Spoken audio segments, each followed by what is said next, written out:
Good afternoon, everybody. This is the AJC's Jeff Sentell, part of the college recruiting blog, the team on AJC.com, joining you guys today for another daily infusion of the AJC college recruiting blog, recruiting chat.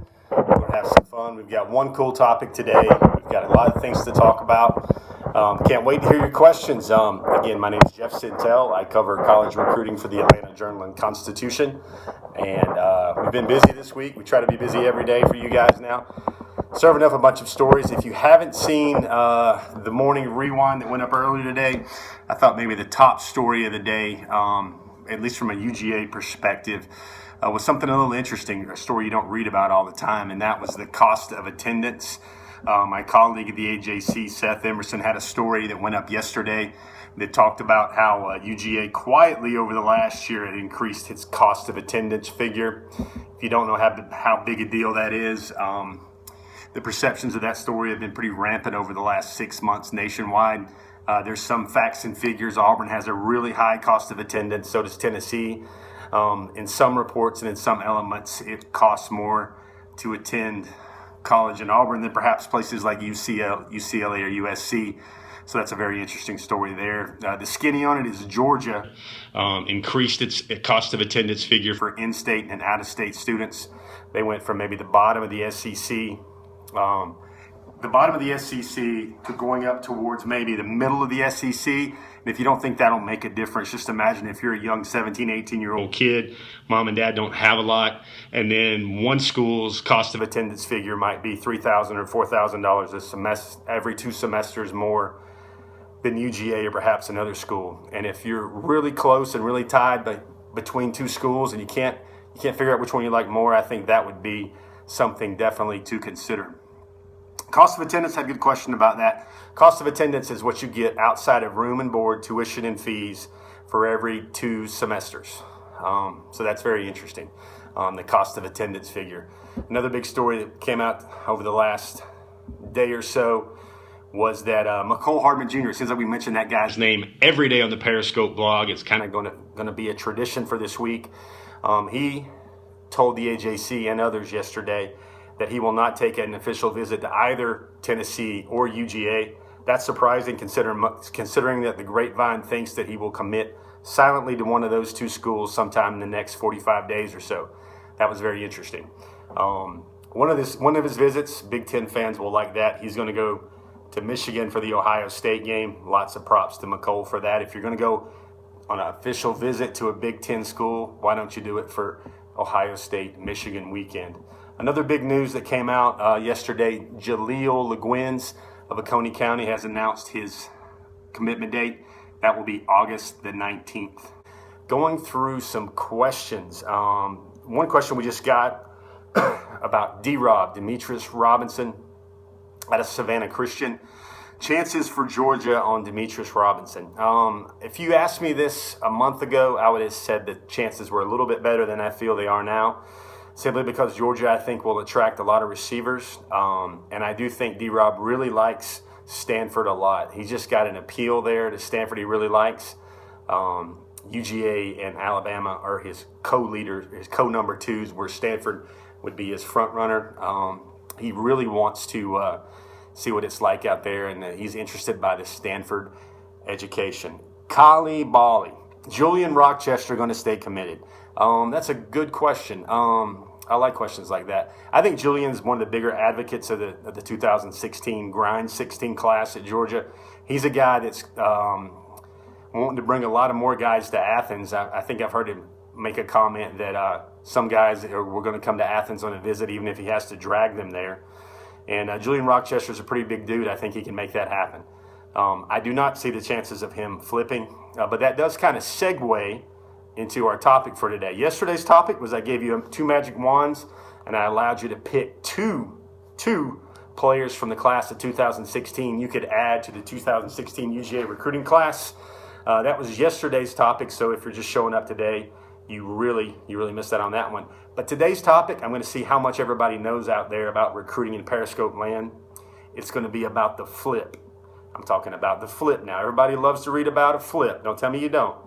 I want you to think about a player out there that's committed to another school, and if I gave you a magic token to flip one of those players from that school onto the Georgia big board for 2016, who would that be? So to reset the question, think about if you could flip any player that's currently committed to another school to Georgia, who would that be? The game 71684, Isaac Nauta to UGA. I really like the chances about that a lot. I wrote about that in my morning rewind. Great question, Nick Bosa from Ohio State. Yeah, that would be a very good one. That would be a very good flip. Shea Patterson, Cali boy, you want another quarterback, huh? You don't think Jacob Eason is enough?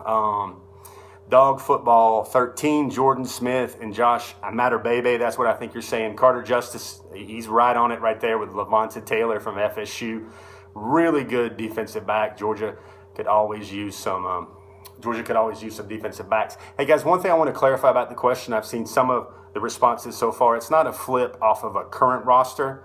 It's a flip from a kid that's currently in high school that's committed to another school in the class of 2016 that you would like to see flip to Georgia. So when the response we got a couple seconds ago about Josh Matter-Bebe, North Gwinnett, everybody wanted to see him flip from USC to Georgia, and that would be what we're looking at there. Yarbs26 is trying to become a producer on the Periscope show.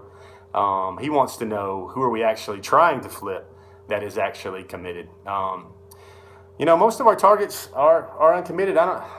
I would still advocate of this. If you looked at Georgia's recruiting class and you said who were the most indispensable players in this class, I really wouldn't. My answer would still be the same. I think Eason and Cleveland set the tone for the entire class. They will be leaders for the entire class. And even if Georgia adds a Rashawn Gary, a Kyle Davis, a Derek Brown, all those would be very great additions. But just think about the headline. Think about what it'd be if you saw a headline in the morning that says Jacob Eason flips to Michigan. How devastating would that be to the class? I think a lot of people might not have a good morning that morning. Demetrius Robinson, another inquiry about him. He is committed nowhere right now. He was committed to Alabama for almost a year, but his front runner is Stanford, and his top two targets after that would be Alabama and Georgia. Charlie Warner out of Georgia, he is a commitment. He's on the UGA roster. CP Tweets, you see his name almost every day now this week. Sure appreciate that. He puts in that he would like to see Greg Little, great offensive lineman there. I think that's one thing this class might need. We've seen E.J. Price drift away. I think Will Allen would be a guy that would be great to add to this class, as well as E.J. Price, because we remember he decommitted from Georgia as well. Terrence Davis, the big offensive guard out of DeMatha Catholic, that would be really good. And also Landon Dickerson, a really versatile offensive lineman who's underage, basically, to be a high school senior. Georgia's coming to the party really late on him, and he would be interesting. I'm seeing a bunch of Rashawn Gary interest today on the Periscope, and Rashawn Gary is the nation's #1 player. He is really the men among boys, or the men among alpha males in this class. He is really looking hard at Georgia. His family has now made 2 visits to Athens. They really liked both of their trips, and I would say Georgia is definitely a contender for an official visit at the very least for that guy. I would put Rashawn, Gary, and Derek committing to the G. The chances of that, I would probably put Derek's chances of committing to the G probably about 55%, and I would put Rashawn Smith's chances of committing to Georgia maybe around 15% at this time. We just need to see how he feels about Georgia after an official visit in the fall. So if we're doing our math, and most journalists like myself aren't really good at math, the chances of both of them, X times Y, probability Z, the X factor, times the circumference of the globe, times pi, I'm going to put the combined percentage of both of those guys maybe at 12% of Georgia getting both of those guys. Sorry about the math, guys. That's just a rough estimate right there. I did see that one thing that I thought was interesting. Who saw the John Lilly tweet yesterday? If anybody follows John Lilly on Twitter, he's the tight ends coach for Georgia. Very genuine guy, very down-to-earth guy, who also happens to like his old school rap. Unfortunately, if you're getting to be around my age or even Coach Lilly's age, old school rap is now the 1990s rap. NWA, Straight Outta Compton, LL Cool J, stuff like that.